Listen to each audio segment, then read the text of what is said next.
আমি আর আমার মেয়ে বেরিয়ে পড়েছি। পাশে আমার এক বান্ধবীর বাড়ি, তাদের বাড়িতে আজকে পুজো। তো আমার মেয়ে বলছে কোথায় যাচ্ছ? আমি রাস্তা ভুল করে অন্যদিকে চলে যাচ্ছি।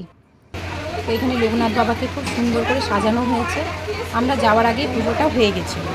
আমাদের দুপুরে ভোগের নেমন্তন্ন ছিল, তো আমরা সে ভোগ খেতে গেছি দুপুরে। আর সকাল সকাল বেশ পুজোটা হয়ে গেছে, খুব সুন্দর করে ঠাকুরগুলোকে সাজানো হয়েছে। আর যারা পুজো দিয়েছে তাদের যে সন্দেশের প্যাকেটও তাদের পুজো ঠাকুরের সামনে রয়েছে। এদিকে ঘট পাতা রয়েছে। এদিকে রূপার সঙ্গে একটু ছবি তুলে নিচ্ছি, ভিডিও করে নিচ্ছি। এটা হচ্ছে ওই বান্ধবী যাদের পুজোটা হচ্ছে। আর এইদিকে সন্ধ্যা, রিঙ্কি এরা সব খেতে বসে গেছিলো আমাদের আগে। তো ওদের খাওয়া হয়ে গেছে, ওদেরকে একটু বললাম টাটা করে দাও। হ্যাঁ, ওদের খাওয়া হয়ে গেছে, ওরা চলে যাবে। তোরা একটু টাটা করে দিল। আর এইদিকে এক দিদি বসেছে খেতে। এই দিদি বলছে কি আমারও ভিডিও করছে? আমি বলছি হ্যাঁ, তোমারও ভিডিও করছি। বলছে করো, ভালো লাগছে। আমার মেয়ে পাশেই বসেছে। আর এইদিকে আমাদের পাশের টেবিলে তরকারি গামলাগুলো রয়েছে, ছেঁচড়া, আলুর দম, এদিকে বেগুনি, চাটনি, আর ওইদিকে রান্না হচ্ছে, খিচুড়ি ভোগ রান্না হচ্ছে। এদিকে রূপা আমাদেরকে নিয়ে গেল, তার একটা ছোট্ট বাগান আছে। এই যে কাঁচা কুমড়োগুলো ঝুলছে, এই কুমড়ো দিয়ে ওদের ছেঁচড়াটা তৈরি হয়েছে। আর এদিকে নানা রকমের ফুলের গাছ রয়েছে, খুব সুন্দর। ছোট্টর মধ্যে বাগানটা খুব সুন্দর, কড়ি ফুটেছে, এদিকে জবা ফুল ফুটেছে। বাগানটা দেখতে খুব ভালো লাগছে। এদিকে সবাই খেতে বসে গেছে। তো আমি আর আমার মেয়েও খেতে বসে গেছিলাম, কিন্তু আমার মেয়ে বসেছিল চেয়ারে, কিন্তু আমি যেহেতু চেয়ার থেকে উঠে একটু ছবি তুলছিলাম, তো সেই ক্ষেত্রে আমার চেয়ারটা অন্যজনা নিয়ে নিয়েছে। যেহেতু ফাঁকা পেয়েছে চেয়ারটা, নিয়ে নিয়েছে। আমরা শেষের ব্যাচেই বসেছি।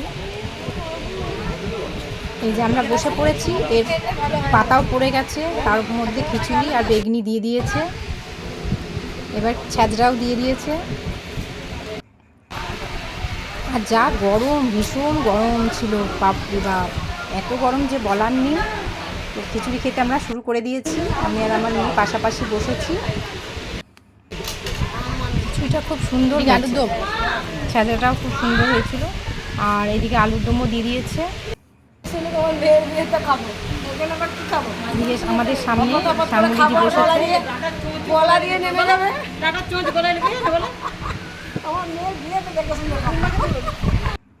এদিকে রূপা বলছে কি করছো? খাচ্ছি, তোমার ছবি তুলবো তোমার সঙ্গে। সবাই খাচ্ছে, এটাই দেখো। তো সবার একটু করে ছবি তুলে নিচ্ছি, ভিডিও করে নিচ্ছি। এদিকে শ্যামলিদি বলছে আমারও ভিডিও করছি। হ্যাঁ করছি। তো বলছে করো, এটাই আনন্দ। আমার তো খাবার শেষ, খিচুড়ি নেই পাতে, ছেঁচড়াটা খাচ্ছি বসে বসে। আমি বলছি হ্যাঁ তাই খাও, সেটাই উঠবে, তোমার ভালো লাগবে।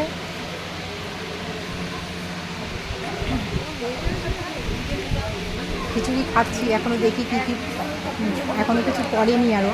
ছেঁচড়া, আলুর দম আর বেগুনি দিয়ে খাচ্ছি।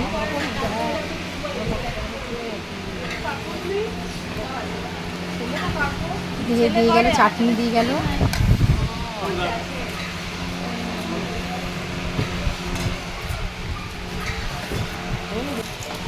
আর এদিকে ব্যাট পাঁপড় করেছে, ব্যাট পাঁপড়ও দিয়ে দিল, পায়েসও দিয়ে দিল। পায়েসটা কিন্তু খেতে খুব সুন্দর হচ্ছে, খুব মিষ্টি হয়েছে পায়েসটা, বেশ ভালোই লাগছিল খেতে। ঠিক আমার মেয়ে আমাকে একটু ভিডিও করে দিচ্ছে। আর এত গরম লাগছে, কিন্তু বড় বড় স্ট্যান্ড ফ্যান চালিয়ে দিয়েছে, তবুও যেন মনে হচ্ছে যেন মানে গরম, প্রচুর গরম লাগছে। গরমে খিচুড়ি খেতে খুব অস্বস্তি বোধ হয়, কিন্তু ঠাকুরের ভোগ খেতে হবে, বেশ ভালোই লাগে। ঠাকুর ভোগ তো খেতে ভালোই লাগে, কিন্তু গরমের জন্য খুব কষ্ট হচ্ছে। হ্যাঁ হ্যাঁ, সব শেষ। এদিকে পাত পরিষ্কার হয়ে গেছে, খিচুড়ি খাওয়া হয়ে গেছে। হ্যাঁ, সব এই ছেঁচড়ার একটু ডাটা ফাটা পড়ে আছে, আর সব খাওয়া হয়ে গেছে। আমার মেয়েরও খাওয়া হয়ে গেছে, একটু মোবাইল ঘাটছে। খাওয়া হয়ে গেছে, আমারও খাওয়া হয়ে গেছে। তো বেশ ভালোই লাগলো।